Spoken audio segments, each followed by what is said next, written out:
I asked a lot of people who are in the sort of question asking business, whether they're journalists or researchers, how many times does someone tell you none of your damn business? Like, stop invading my space. And the answer is never. People want to talk. People want to tell their story because in many cases, no one has ever asked them their story.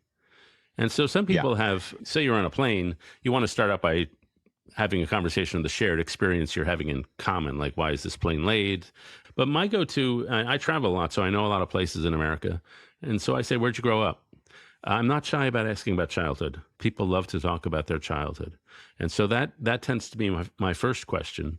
Where'd you grow up? Or after you meet somebody, if at a cocktail party or something, they introduce themselves, where'd you get your name? And then they start describing, their parents, what their parents are thinking, what their ethnic heritage is, where their name comes from. And then, you start asking about vacations and things like that, things they love. You want to ask people about things they're proud of. So if somebody's wearing a T-shirt for their kid's sports team, ask about that.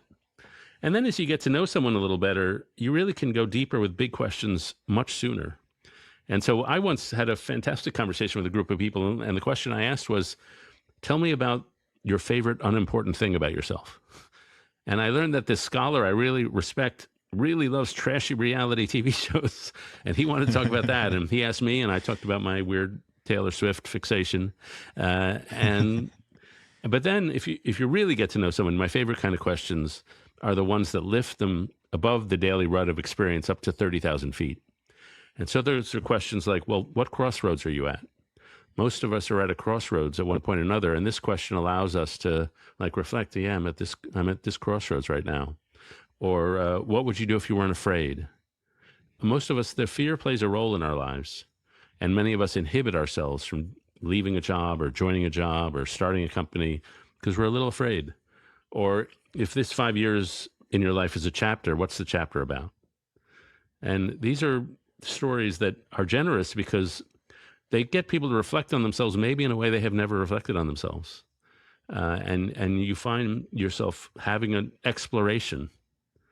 And then the thing I've learned is if somebody comes to you with a critique or a disagreement, try to ask them 3 times about their point of view. When you're disagreeing, when somebody's critiquing you, your first job is to stand in their standpoint.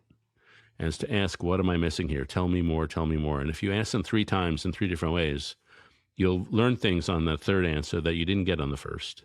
And so your job is not to be defensive and argue back. It's to stand in their standpoint.